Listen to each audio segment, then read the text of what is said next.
I'm Allan. And I'm Katie. And we're married and we're still your parents. Get out of here. Yes! All right, go walk the dog.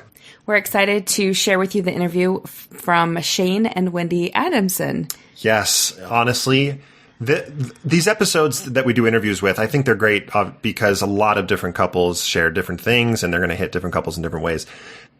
But this episode is particularly useful or impactful for transitioning women, wouldn't you think? Yes, I think Wendy did an excellent job to speaking to her experience and her transition out. And it is fascinating. I mean, her story just of how she joined the church and how she grew up is just so interesting. And Shane is an incredible therapist. And so during the interview, you'll hear them be super thoughtful and really validate a lot of the things Wendy is saying. And they really model a very good relationship behavior when one is transitioning out and one is still in. And you can tell that they are just very loving to each other. So we're excited to share that with you. But before we do, we have a few announcements. Katie, we're closing in on episode 100. Oh. We have to do something great for that, right? It's got to be something big. We are interviewing President Russell M. Nelson for episode 100. No, we're not. No, we're not. No, we're not. So just let's get to a couple of announcements. So first of all, thank you to the many of you who signed up for the course, whether it was your do-it-yourself program or it was for our January class. We're a little more than halfway full. So if you would like to still join us, we have some spots opened. You can do that at Thinkific, marriageonatightrope.thinkific.com.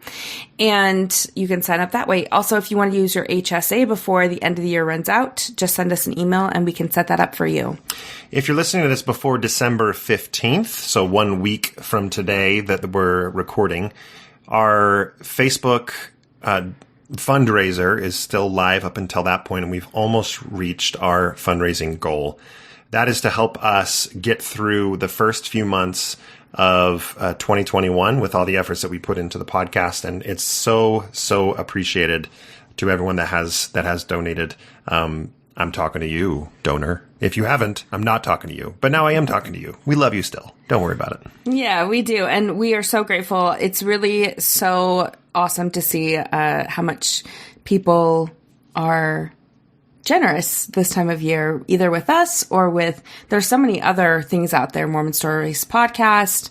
There's the Sunstone podcast. There's a lot of good, worthy things to donate to. So, if you feel like we are one of those, we would love your donation. And we are almost to that, our first benchmark that we wanted to hit. So you can go, to Facebook, or you can send us the Venmo, or go to our Mormon discussions page and donate there. That's right. Last thing I would say is we just created a TikTok account. Why? Because I was a little bored while we were watching Downton Abbey last night in bed. Rude. I like the show, but I had something I multitasked, and I created a TikTok account for Marriage on a Tightrope. So you can follow us on TikTok. We haven't put anything out except for the initial introduction post, which is using one of their 11 templates, and it was super low effort. But it will be, just the best TikTok account, and I don't know. The most thoughtful, the funniest, Clearly, married 30 to 45-year-olds are the key demographic for TikTok. So we're joining the hype. Yeah, people really want marriage advice through TikTok. Exactly. Oh, we think it'll be fun. We hope you enjoy the episode with Shane and Wendy Adamson. And apologies in advance. Katie and my mic were slightly hot, so it's a little bit distorted. Not too bad, but apologies. Enjoy the episode. We are now so excited to have Shane and Wendy Adamson join Marriage on a Tightrope. Welcome to the podcast. Thank you, Allan and Katie. We're excited to be here. For those that don't know, we, last few episodes have announced that we have a calendar on Calendly where you can just go and sign up and say, we'll tell our story because we're kind of insane and we'll do that. No, this is supposed to be encouraging for people. Oh, yeah, sorry, because we have something worthwhile to share. We want to give back. We would like to tell our story. That's right. Our last episode was the first couple, that Andrew and Katie, that came on and did that. And now we're speaking with Shane and Wendy, who decided that they wanted to tell their story as well. And we've only known you, we're looking at them face to face here on Zoom. We've only known you guys for 20 minutes. And we feel like we're so excited to have everybody get to know you, including ourselves. So thank you very much once again. Let's go back to the beginning. First of all, where are you currently residing? We are living in, it's called Savannah, Texas. And it's, we're about 20 minutes north of Dallas and right near Frisco, Texas, where we lived for 9 years. And then we've just moved up to Aubrey, where Savannah is. I just went to Dallas for the first time in February. That was my last trip before COVID. And it was by far the best food I've ever had in any other city. It was amazing. So good. Well, outside of COVID. I know. Before we dig into your story, this is probably a good moment to mention that Shane, mild spoilers when we get to kind of what you do for a living, but Shane is a marriage and family therapist. And in fact, for the month of December, he is our visiting therapist for Therapist Tuesday in our Marriage on a Tightrope Facebook group. And Shane, you posted something today. Today's Tuesday when we're recording. I looked over in bed. I woke up at 11 and he wasn't there. And he was in the kitchen writing. And so, yeah, he put his heart into that one. Let's get to know the Adamsons. So what we like to do, if you've heard interviews before, everybody, is go back in time a little bit, talk a little bit about your LDS upbringing, where you grew up, what the church meant to you as you were growing up. And we spent a few minutes doing that leading up to, and this is how we met and got married. So why don't we start? Oh, we're pointing to Shane. You want me to start? Shane, all right. Shane's going to start. Okay. Yeah. So I grew up in Pleasant Grove, Utah.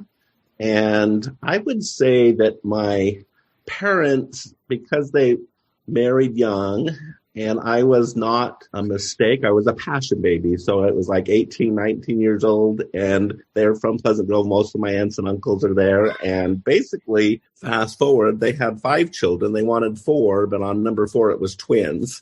And so I was the oldest of 5 kids. And life was busy, and I would say my experience in the LDS faith, it was really strong through scouting up through 14. Then I went through a wild streak and drifted away from the church. And then my priest quorum advisor and scout leader challenged me and 2 other buddies to get our lives in order. And so we did some repenting, and I ended up serving a mission in Japan. And that became a defining moment because the busyness of our family life was such that my parents were overwhelmed. And so it was just the leaders of the church kind of rescued me, basically. And so the mission experience combined with that rescuing intervention was really impactful to me. So that's probably what led me to cling to the church. And in our early part of as we get later into our story, you'll learn that I was rigid and reactive, and so I didn't do so well until I softened. But that's pretty much the background. Is the other significant piece is just that our family experienced divorce, and so I was very much anti-divorce, and so I really wanted to fight for a marriage and felt like love could find a way. And so that also comes into play later when we tell our story. But so really it was kind of a really magical moment, except 14 to 18 when I kind of did some drifting, and then I had that intervention. So that's a quick rundown of my background. Awesome. Okay, Shane, I want to go back just a little bit. What age did your parents get divorced? It was a pretty Orthodox family. You were at church every week, and then also with what does drifting mean? Oh, as you tell us, you're willing to pass transgressions, Katie. You don't have to lay out your transgressions. I'm just saying, like, you are like a rebellious teenager. I'm like, I'm not going to church. I'm not doing that. Or was it like you had... I shanked a dude and went to juvie. What did drifting mean to you? Drifting meant that I was partying womanizing. I actually wrecked my dad's truck and got a DUI. So it was pretty serious. Yeah, Sure. Yeah. My parents didn't divorce until I was 30, and the youngest in the family were 18. And the ripple effect of that was pretty significant, and I won't go into all of the challenges in our family, but it just had a pretty serious impact. Everyone in of those 5 kids have struggled in different ways from that experience. Sure. Let's go to your wife now. Wow. Well, There's so many facets to my world.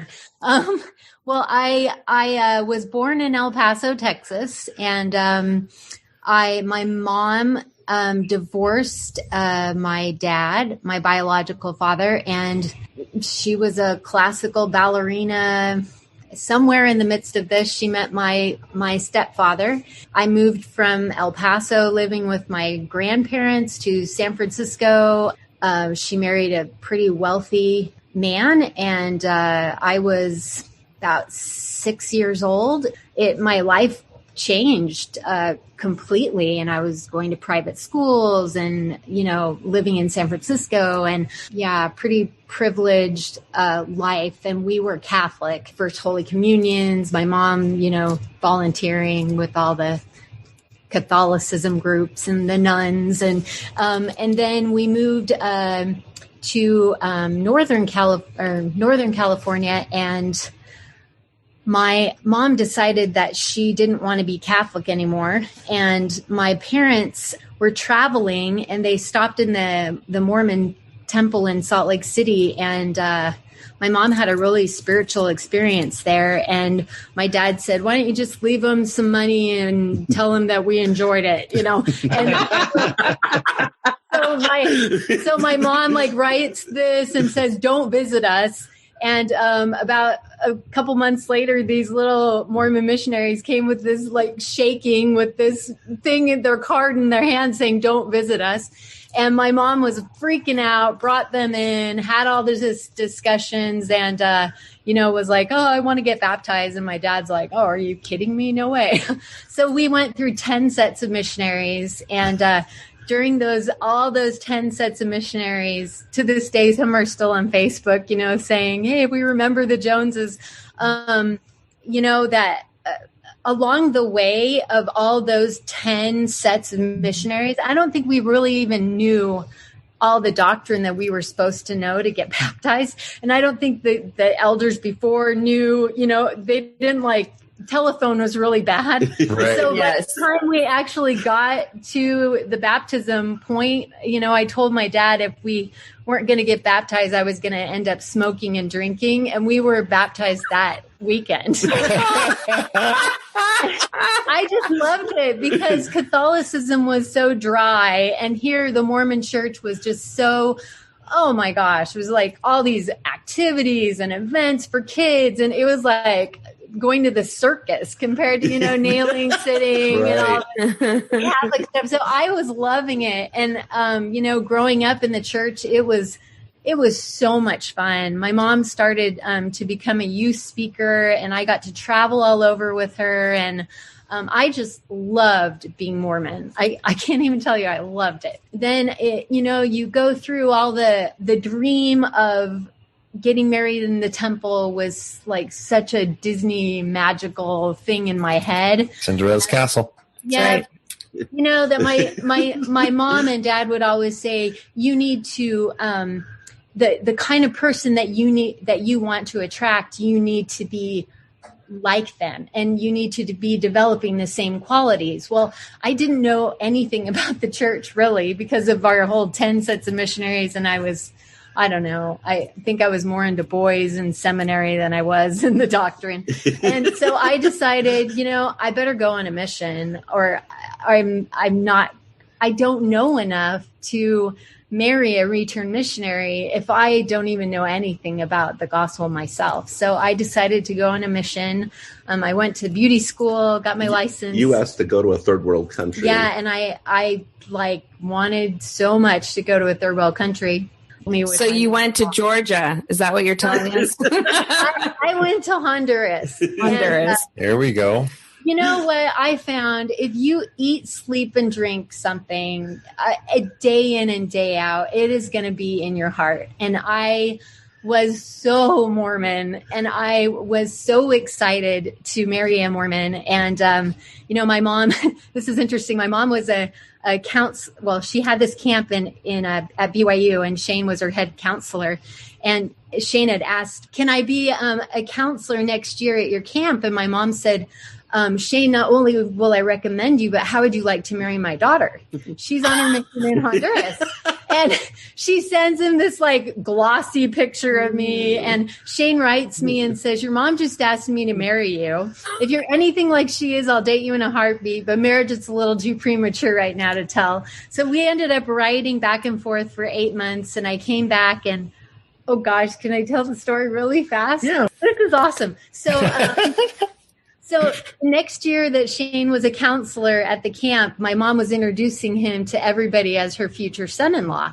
And so all the counselors were like, oh my gosh, are you going to marry, her daughter? And Shane's like, I don't even know her, I've been writing you. Yeah, I knew you, but not at that level. And right. So when I came back, all the counselors decided to play a practical joke on Shane, and that I was going to be his mail order bride. So they said, okay, you have a wedding dress and a veil, and we'll do everything. So they told me it's just going to be a little counselor reunion, and they told me a half hour later than everyone else. So everyone's set up for this mock wedding, and it looks like a wedding. It was a practical joke. And there was a preacher in Bermuda shorts and a tuxedo, and they said. So Shane walks in and he's like wringing his hands. He's so scared and nervous, like, what the heck? And they said, bring in the young lady. And the wedding march starts. And I come out. Oh, you know what? Oh, my gosh. It was so funny. Wait, was that your first meeting? First time meeting. Yeah. Oh, my goodness. I'm going to tell you, it even gets worse. Okay, so when I was on my mission, there were terrorist threats to kill the missionaries. And they had... that is funny. Oh, that is not funny. No, that was... No, I know. I'm kidding. That was scary. But Shane had not sent me a picture of himself. And so he said, I'll send you one at the end of your mission. So we were in lockdown, and the zone leader calls me and says, well, I got a letter from Shane. I said, oh my gosh, open it up. What does he look like? La, la, la. Cause they all knew. And they swapped the pictures out and gave me some other family's pictures. So I wasn't thinking that he was good looking at all. And I mean, it was fine. It just wasn't my type. Right. So I wasn't worried about meeting him, because normally you would ruin something like this.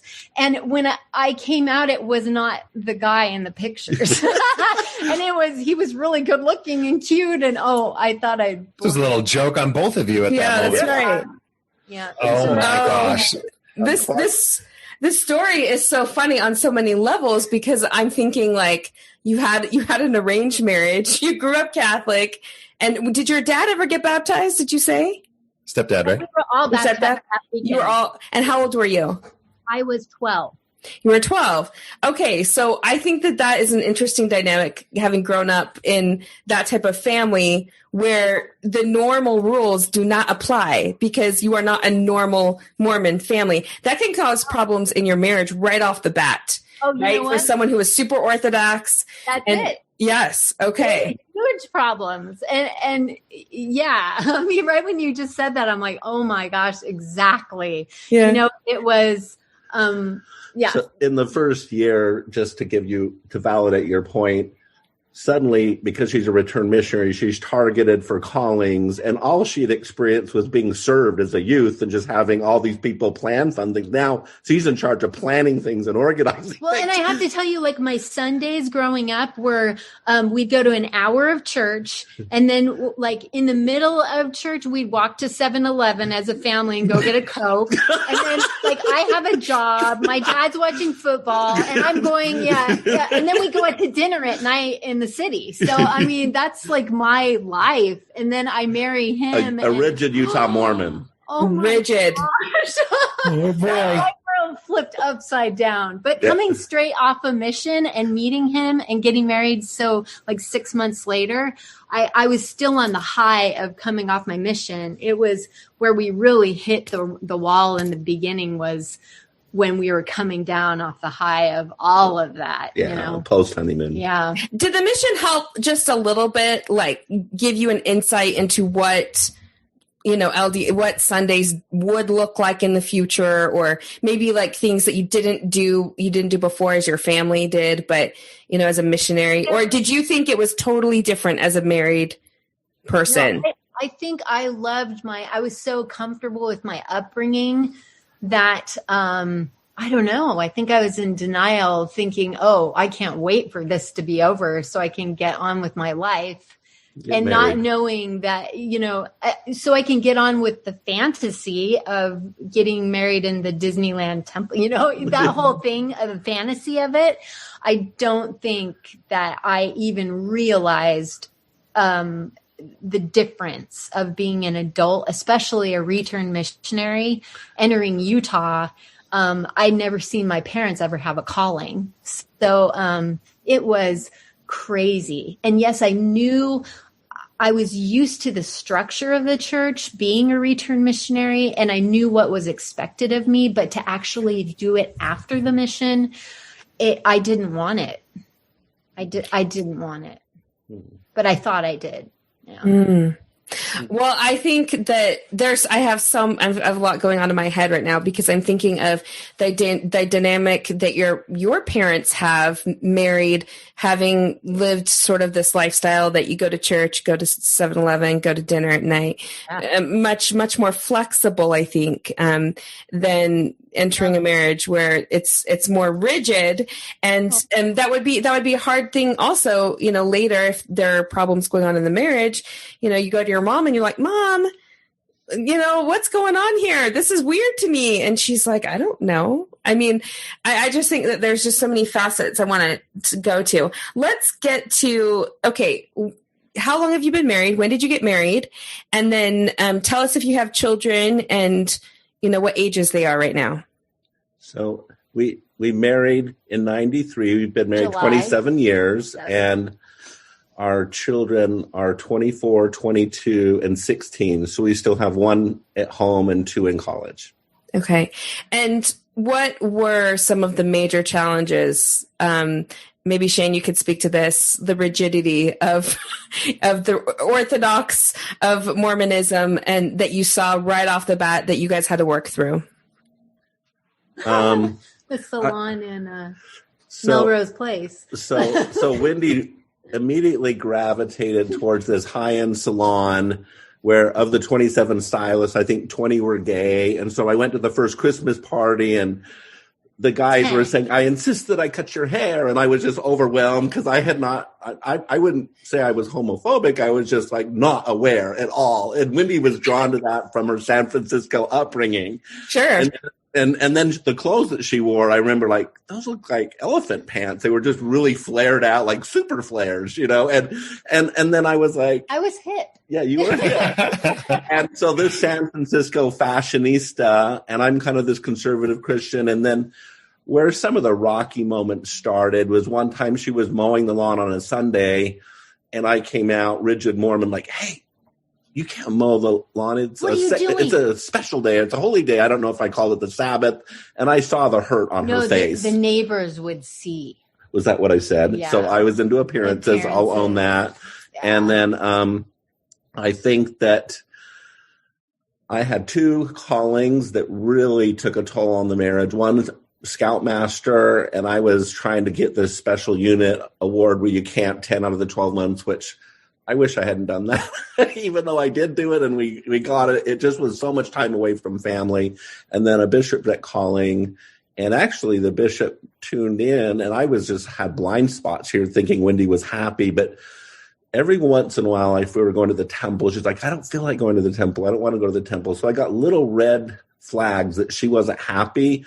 But I don't believe I was tuned in and very empathetic. And I was just like, just fit in and just be Mormon your own way. And I just I minimized her pain. Well, I think he was so like not cueing in on my background at all, and really he didn't really know my parents. When we were first married, I was starting to realize I was kind of coming off of that high of being on a mission and then wanting so badly to go back to the way it was with my family, kind of more loosey-goosey and more comfortable. Flexible. Yeah, more flexible and like normal. And this it felt like I was in like an Amish community, or I don't know, it was just very restrictive. And I can remember Shane saying, I need for you to read scriptures, 30 minutes with me every morning. And I was like, oh my gosh, I cannot stand this. So I would go to the salon and try to kind of run away. And then I was getting into watching Melrose Place, and he was trying to like lure me away to like not watch that because it was bad. And oh god. Okay, the equivalent of, for those young people, the equivalent of Melrose Place would be what, like Real Housewives? Yeah. Right? So it was bad. It was bad Mormon behavior. Oh, I loved the salon. No. Yeah, Wendy fit in at the salon. Yeah, I loved the salon. But it felt like home to me. So it was my escape. Yeah. Right. And I would say A significant experience with the salon was that she set a boundary with me saying, I'm not going to be a barefoot pregnant Mormon wife. I want to work. And then after having Taylor, a lot of the clients that she was cutting their hair, they were having kids and doing play groups. And am I getting that right? Make it right if I don't have it right. And so you started to have second thoughts where you wanted to be home. Or make it right. That was in the second year. No, I had 3 years in, I had my first son. And then I was noticing like having him at daycare. It was really difficult for me and I wanted to be with him. And then I accidentally, my daughter knows, got pregnant with my daughter when he was 9 months old. So it was just like, whoa, everything was happening so quick. So I would say we sat down and talked about it. Of course, Shane was like, well, the prophet says that you should be a stay-at-home mom. I loved being in the salon, but I can't do things half and half. My Right. heart wanted to be with my kids. So I decided to let go of my dreams of, moving up in the salon world because I couldn't have been a mother and I didn't realize what that even meant, but I loved being a mom. So gave up my hair career, but I'm starting it back up right now. That's great. That's very exciting for you. We'll have to put a little 30-second advertisement spot at the end of the episode. Let's go to Shane.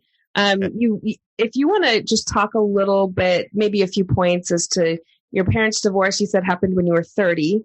So the two of you were married, raising kids. And what kind of effect did that have on your marriage and you personally? First of all, I think the biggest consequence that hurt me the most was family traditions around Christmas, Thanksgiving, get-togethers fell apart. The leadership of our family fell apart. And I, being the oldest kid and a therapist, was trying to like organize little family reunions and get-togethers, but my siblings were kind of like herding cats. Like they're like, we don't want to get together. Okay, we'll get together, but don't try to micromanage us, Shane. So it was just really awkward, and then I, as a therapist, see tons of couples fall apart and have a divorce. And I kind of get to see the aftermath with people that go down that path. And so I just see a lot of pain, and that impacts the way I view marriage. So I was knowing that we were having some real significant marriage issues, but kept my faith that love would find a way. But yeah, the plot thickens as we go further down the path of the mixed faith marriage challenge. The thing that was so awesome is I just always so in love with him, and our chemistry is just amazing. And so you like take that portion and it was just so amazing. And then the church part was not. Yep. I validate that. Yeah. Shane, I mean, I'm thinking about you, and you're saying like love will find a way, but that wasn't the case for your parents. I don't know. Did you feel like you were naive in thinking that or feeling that? Probably I was naive. I could validate that. Yeah. Yeah. I feel like you learn a lot, right? When you have to go through it yourself. Right. And one thing Allan and I were very naive at the beginning when we would meet with couples, we thought, well, no, we always feel like if you have a good marriage, you can work through this mixed faith, thing. But then quickly we realized there were couples that didn't have a good marriage. And then you add a mixed faith, a transition on top of it, and it crumbles, right? And sometimes that's the way it should be, is that they need to part ways. But at the beginning, Al and I were like, no, we need to save every marriage and we need to, help these people stay married. And I think that was, I asked you because it was very naive of us to think that was good. What was good for everyone? It's not good for everyone, right? I do believe that sometimes for people to grow in the ways that they need to, divorce can be an option. And I see that in my counseling practice. And there were a couple times, because we were separated 2 times in the early part, that I felt like we could divorce. And I was trying to wrap my head around, even though I'm a therapist and I'm supposed to know this, I have to eat humble pie and realize that our marriage could fall apart and we may not make it. And we need to kind of set each other free to start a new life.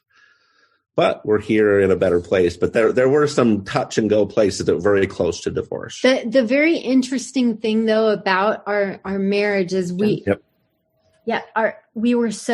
always been so close and we've always had such a strong connection. So as I was in separation number 1, I still loved him. And separation number 2, like wanting the very best for him and like putting my heels in that I'm going to divorce you so you can finally be free and have that Mormon spouse that you always wanted. So, and that was 3 days before we signed papers, we reconciled. So the love was always really strong. Yeah. Wow. I can't wait to get to the portion when you talk to us about how love did find a way, right? All the different ways that you found this to be a strengthening of your marriage and how you got to that place. Wendy, we'd love to hear, I think before we started recording, you mentioned, Shane, that it's been about 8 years. So Wendy, would love to hear, you've already given us a taste of this wasn't the LDS life you thought you were getting into. Get us up to that point 8 years ago that it kind of came to a head. What did that look like for you? It was actually 11 when I first started. And it was, the whole battle over feeling too controlled by the church, feeling too controlled by Shane. Like I could never get out of callings. I was supposed to do callings and do them well. Shane would say, I don't understand you. Why can't you just, be like all the nice, good Mormons out there, the girls, and I put up walls of, I'm just going to be, angry Wendy. So nobody comes up to me, so all these walls and my godsend in all of this was I loved being a mother. And so I could go inside and be with my kids and be so happy and then walk out the door and there everyone was, my ward was everyone in the neighborhood, was in the ward house. So everyone knew everyone's business. And so I decided I just wasn't happy. And I at that point, going to church felt like a dark black hole, going there. I didn't want to be there, but I had to be there. My daughter got baptized and, I made a blanket and did a talk and I didn't want to be there. And so finally it just came to a head and I took my garments off and I just said, this is the start of it. And, I want out. And, the buzz around the ward was starting to go that I was, something was happening to me. And then, I experienced being shunned.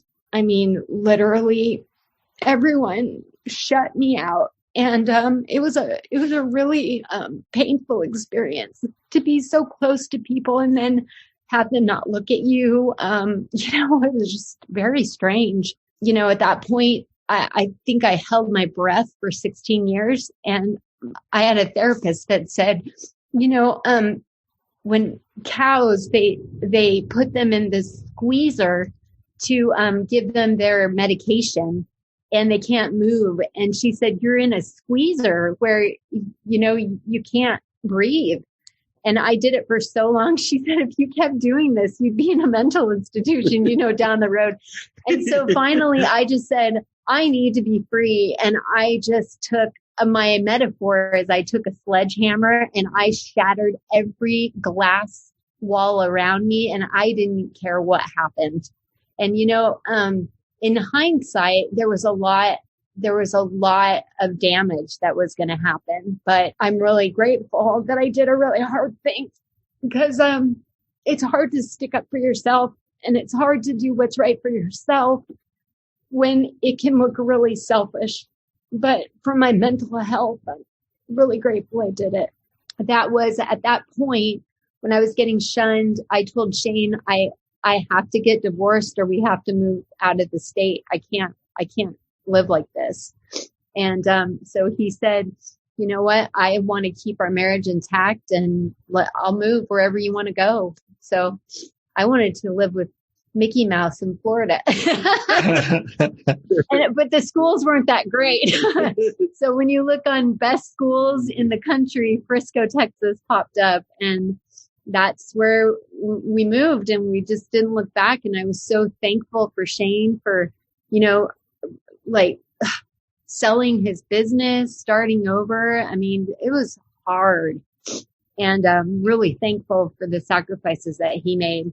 But it only got worse, from moving here, thinking that everything was going to be better, to just the pressure of, well, now we're in Texas where it's not as rigid. So, everybody hold your breath and don't say anything on Sunday because mom's putting her toe back in the church and I don't want to mess anything up. And, I would be in Relief Society and Shane would be, in a couples thing with me. And I could see him looking over at me oh, is she getting emotional? Is she feeling the spirit? Is she, he was so hopeful that this was going to change everything. And I loved the people, but that's when I started, really going, I've got to see for myself if this is for me. And that's when I started reading, books of other people's journeys, ex-missionaries, their journeys. And then I started going, I've never really delved into, the history of the church, and then we have the internet. And so I started going in and for the first time, really taking it on for myself, going, is this right for me? And how powerful that was for me to be able to make decisions for myself and learn about, was it true or not? And, it just slowly I started morphing out, and I tried other churches, non-denominational churches. I went to one for a while. I went to another for a year and a half. And that's your story. Yeah. Hearing your pain makes me sad because that tells me that there's still some raw spots, even 8 years later. Yeah, it's hard to visit it. Okay. I feel like it's behind us. Thanks for having the courage to share that. Yeah. We're supposed to be the ones to say that. You're awesome, Shane. Validating your why. You're awesome. And yeah, Wendy, thank you. I can only imagine how great it is for so many, especially post-Mormon or transitioning women, to hear that. Mm-hmm. That's a lonely space. It is a lonely space. I love the visual that you shared of taking a sledgehammer and shattering the glass all around you, because that is, like you said, it is so hard to do. Can I ask, what does that mean? That I got this picture of you were, in today's world, I posted publicly on Facebook. I told all my family where I was. It was just a hard cut. it sounded like those were specific actions. Were there specific actions that you meant by the sledgehammer metaphor? Being the daughter or the wife that was supposed to do everything the way that the church had stated that we should do it, getting married in the temple and making covenants that say this is the way that we're supposed to do it, not wanting to mess up the structure of the kids and what's going to happen if I leave the church. Will that send a ripple with my kids and my family? There's a lot of ripple effects that happen. So I think that there comes a point that you're in so much pain that you want out of that and you're willing to risk everything for it and you don't care. And that is, I've had it and I have to change. And I know that this isn't going to be good. And I didn't know how or what, if I would lose my husband. I had a therapist that said, Wendy, I went through a master's program with Shane. We went to school together. You leave the church, you lose your husband. And I loved my husband. I think I kept in the church because I was so scared of losing him. And there came a point that I said, no more. I just can't do it anymore. And that's the sledgehammer. Yeah. That you don't care. Yeah. So Shane, as this is happening over the years and it's coming to a head, the garments come off, the sledgehammer comes out. You move. I mean, clearly, I love this message of things are hard, but you're putting the marriage first. But so Shane, poor Shane. Tell me about, what's happening inside of you. What's happening inside of you during this time? I feel like I lingered in betrayal and loss too long. And I thought as a therapist that I could somehow use my psychology and you could pick up in her story my manipulative ways.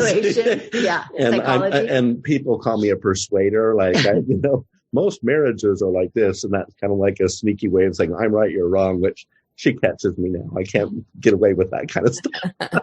No.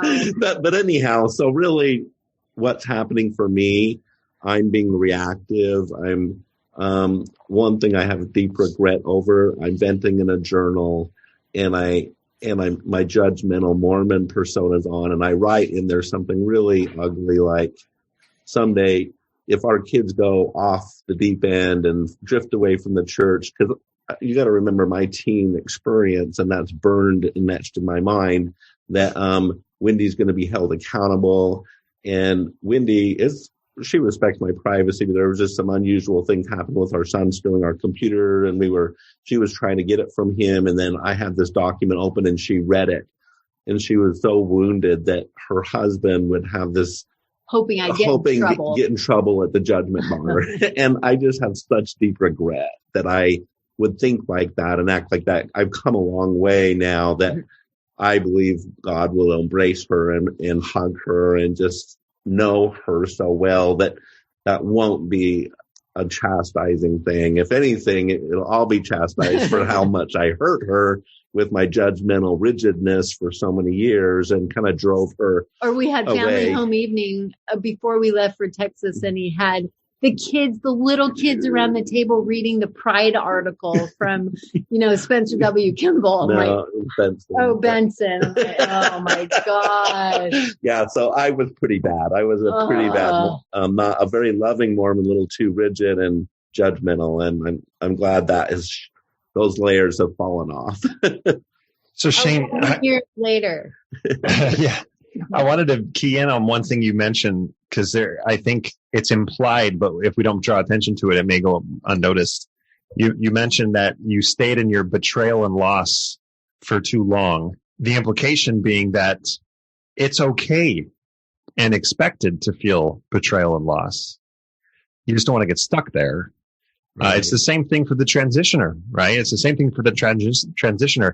It is natural and okay to be angry, to feel like you've been betrayed by the church, but you don't want to get stuck there, right? So, I mean, maybe you're the therapist. So if that's wrong, let me know. But it seems like, for any listeners that are that believing spouse, of course we want to love and get past that betrayal and loss, but like, don't beat yourself up, right? If you are feeling that betrayal and loss, because your whole world is flipping upside down. Yeah. I can hear it in both of your voices that like you both are feeling both at the same time. That's why it's so hard. You're feeling so bad about what your spouse is experiencing. And at the same time, you're mad at how it's impacting you. Yeah. On both sides. It's so difficult. Like he would go to church and he'd be alone and just upset about that, you know, and I felt awful. Yeah.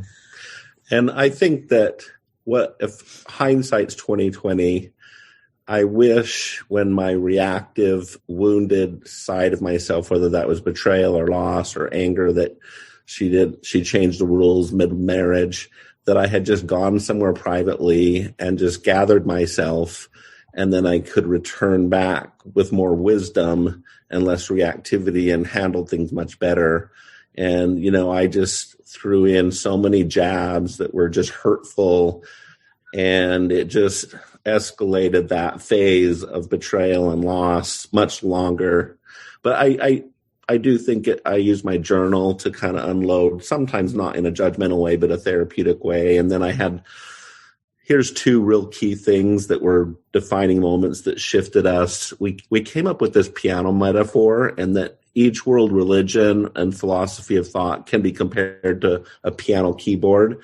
And there's keys of truth in all of these religions and philosophies of good living, but you need to find something that plays music for your life. And Wendy, the Mormon faith did not play music for her life. But it plays music for yours. Yeah. And so I started to move out of loss into acceptance that I want her to be happy. And so I'm going to honor her path and try to build bridges with her. And I go to a spiritual center now that is not really religious. It's more on the spiritual end of things. And it plays huge music in my life. And it's bright and beautiful lovely. For you. So what does that mean? Like, tell me about the spiritual center, if you don't mind. It's called Agape, and it's in Frisco, Texas, and it's the Center for Spiritual Living. And it is kind of more on the Eastern religion philosophy. So a lot of meditation. Love yourself. Yeah. Meditate. How to self-love through conscious living. And I started reading a book from Eckhart Tolle called A New Earth, and that kind of changed everything for me.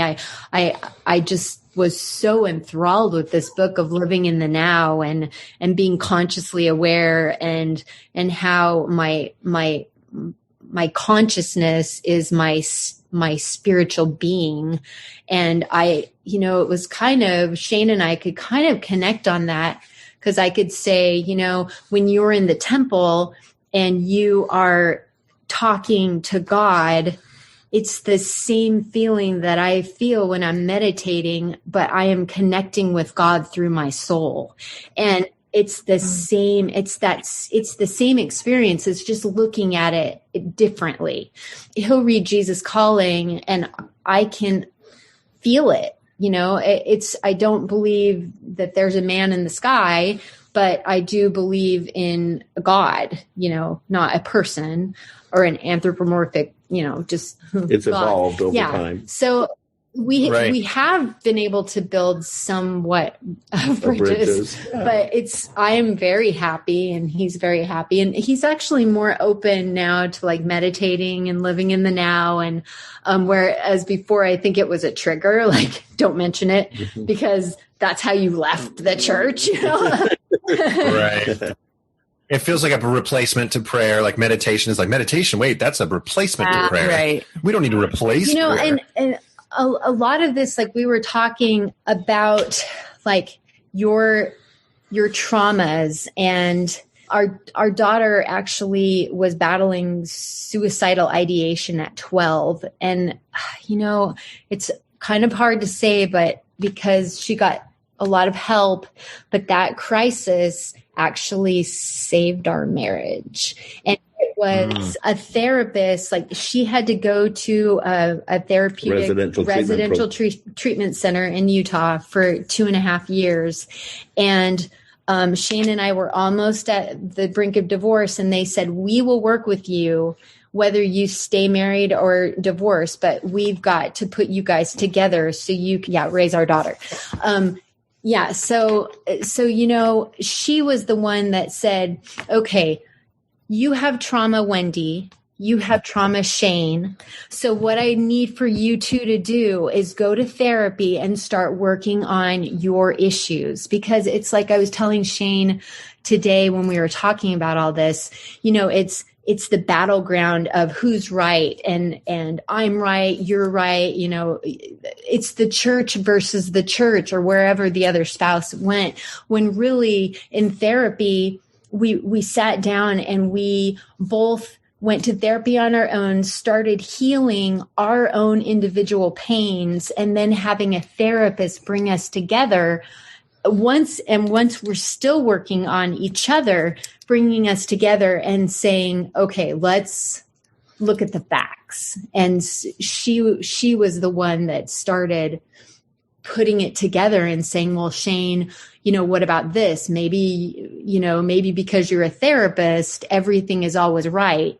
Shane was always right because he was a therapist. So it was very interesting to get another therapist's view saying, well, think about this, or, just making both of us question. And that really changed a lot for us. So I would say therapy is so important, So Hallie's crisis, I'm a talker, combined with therapy kind of forced us to come together in a significant way. And I got challenged, and I had to be humble and accept challenging from the therapist. And that was good for me. Our hurts. And then do personal work. Yeah. Yeah. Because a lot of times I don't think we take time for ourselves, or we have our kids, or, I'm in so much pain. I think we shoved this under the carpet and pretended like life was great until Sunday came, and then it flared its ugly head, and then we shoved it back under the carpet.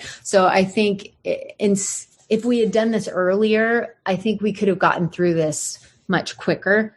But it's looking at hard things in yourself and what has hurt you, and to find out what you need to do to fix and heal that portion of yourself. And then once you do that, then you can come together and be more self-aware of the situation of their hurt, your hurt. And look, I have a power animal that I love is the giraffe, because you look above the trees. And I think meditation helps, but to be able to look at the problem above the trees really helps. Nice point of view. Yeah. There, oh my gosh, so many nuggets that I'm like pulling out from all of this that I absolutely love. I think that this is a good call to those of us who neglect self-care, because self-care looks so different in every marriage and for every person. But what you're saying is, I think you can get caught up in your family's problems, your kids' problems, right? But that's not where the healing needs to happen, right? They were really wise to say, no, you two need to figure out how to work together in order to be able to move forward to heal. And that's part of self-care, which is what we are terrible at, right? We give. And then when it comes to sitting down and taking the time and perhaps the money and in order to do that, but I think it just goes to show that the two of you are the base of the family. Everything good, healing wise, and comes from that base. So Shane, I wanted to ask, what were some of the wins that you felt like you both had through, going through therapy and maybe communicating on a better level? How did you feel about it? I think that the therapist, her name was Diana, was basically in a gentle but direct way saying, I see your pain, Shane, and I see how you cling to the church. And I also have a tendency of over-functioning, and I need to slow down and do self-care. And so the therapist, in gentle ways, just pointed out, could I get you for your homework to do your work, Shane? And, I want you to look at this piece or that piece. And I had to, drop some rigidness, judgmental, worrying and fear-based around my kids if they're not all in the church, that somehow they're going to fall down into the gutter, because I had that experience in my teen years and I watched my siblings kind of struggle. And so I had to really just kind of live more in faith. And then the other defining moment, a win, even though this was still in the middle of some crisis, we did a 20-year vow renewal on the beach, and we wrote our vows to each other. And it was the symbol of a new marriage. It wasn't in the castle. It was more romantic. And my dad, facilitated the ceremony. And it gave me a lot of hope that we're going to start a new marriage out of the crisis and the pain and build something better. And it gave me a lot of hope, even though we still had some bumps after that. I do think that gave some hope and momentum for us. What did the vow renewal mean for you, Wendy? You know what? The vow renewal was kind of in the middle of, like, we had a separation and then we came back together and we had the vow renewal. No, I'm trying to think, because there was still a lot that we had to move on past that. But it was a lovely moment that I did feel hope for our marriage. I'm just a little hesitant now because we did have quite a ways to go. And I think we were like hoping it was over at that point. And we still had like a lot of work, 7 more years to go. So yeah, because is coming up. I mean, you could have a second vow renewal. Oh yeah, we're going to Europe for 30th. Nice. We've got a countdown on our fridge that says 560 some odd days to go. That's great. I love it. Oh, yeah. Oh, how cool. Tell us, you can share as much as you want, but how do you think your kids have fared during all of this? How do you deal with different differences in raising children and their own opinions about how they think it should go? We were kind of talking about this before we were talking with you guys. And, I think Shane had such a huge fear of our kids like going wayward, and, hindsight is 20/20. Our kids, none of them are LDS now, and I had thought that maybe one would be, and they're all not. But, I still see greatness in all of them. Because of my trauma of being controlled so much, I'm just fierce about having them make their own choices, and whatever those choices are, be it, I told them, if you want to be active LDS, if you want to be Jewish, if you want to be gay or straight or whatever, I will love you regardless, so don't feel like you can't be who you want to be. So, our son was LDS for a long time. Our youngest daughter was, and then our middle child went off on my direction, and she lives in Portland, and loves the earth, and, So I want to chime in here. I do a family book for each year, and I do a newsletter. I'm going to give you a glimpse into Noelle at 5 years old. So this is before any of the shelf falling, okay? And then I'm going to fast forward to her describing her past year, because I'm like, I don't have to write a newsletter for my adult kids. They can describe their own world. You know what I mean? So this is Noelle at 4 years old. I gave Noelle a baby bunny that one of my clients gave me. We named him Copper after one of the 2002 Olympic mascots. Noelle carries Copper about the house, feeds him carrots in a high chair, carts him around in her stroller, and even sleeps with him occasionally. She's an animal lover. She loves being involved in adult stuff. She wants to help cook, wants to play on the computer only when we are using it, wants to put on makeup. In short, anything we're doing, she wants to do. At Challenger, she is learning what she calls her bowels instead of vowels. Another blooper about Noelle is she was running around with Copper in a chokehold and the bunny's tongue was sticking out. And we said, Noelle, the bunny, you're choking the bunny. And she looks down at the bunny and says, the bunny is sticking its tongue out for joy. Like, I don't think so.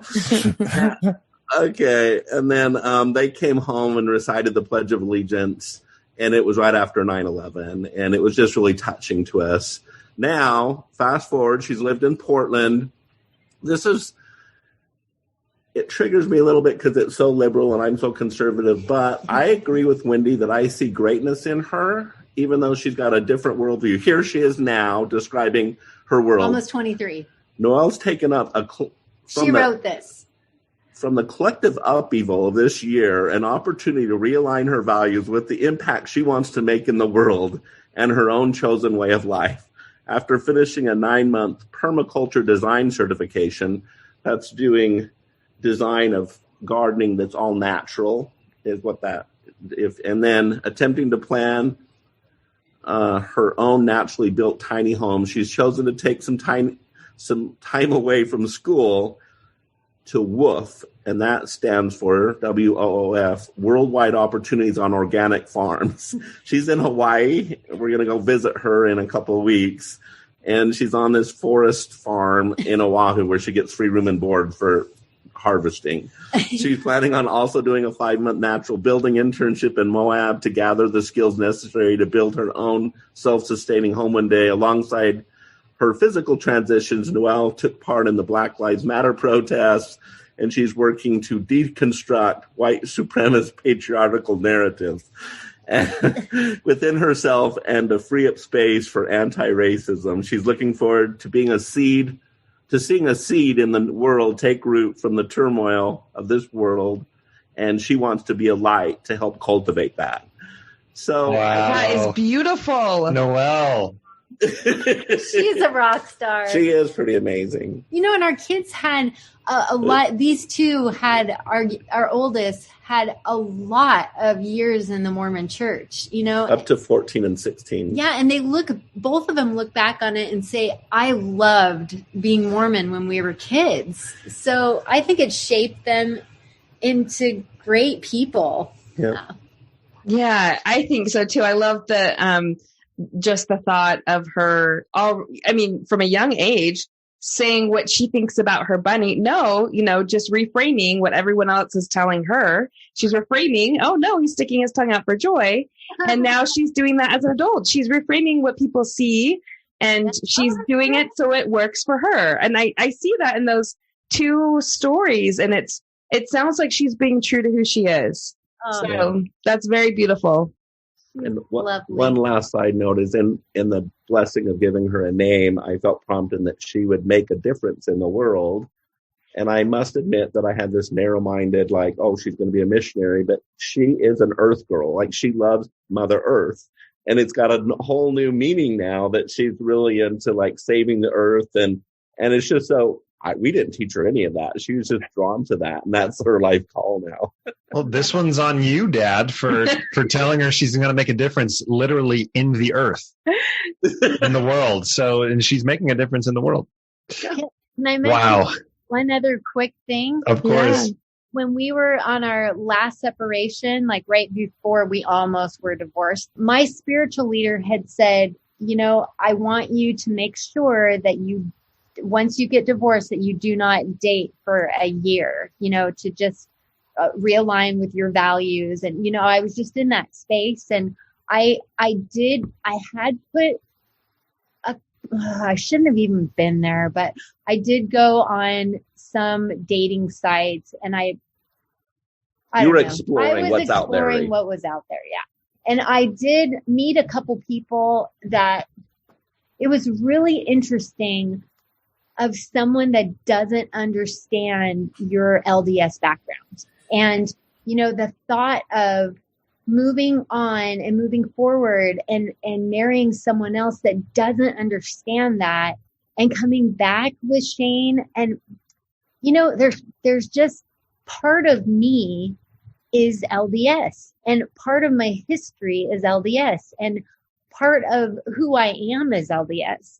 I feel really grateful that I have I have the best of the church in my life right now, that I get to go to the socials and meet the people and go to the craft nights. And, I don't have to do the callings. And I just feel like the luckiest wife of a Mormon that, there's great things about him and our journey together, it was half Mormon, and that's who we are. And even our story of me leaving the church and finding what plays music for me and him of what music plays for him. We go to church now, 2 different places on Sunday, and come together, and we're okay. We're happy and we're okay now. Yeah. You are both just a delight. I promise you, we do not say this every episode. This has been phenomenal. Yep. To listen to both of you. Oh my goodness. It's just the greatest. Has helped. Yeah. There's a lot of struggle and pain, but we love But you can do it. You can do it. So that's what we actually want to get to, is words of encouragement, words of advice for those that are listening. We always ask this as kind of the final question of whether it's lessons learned or, barbed wire not to step in.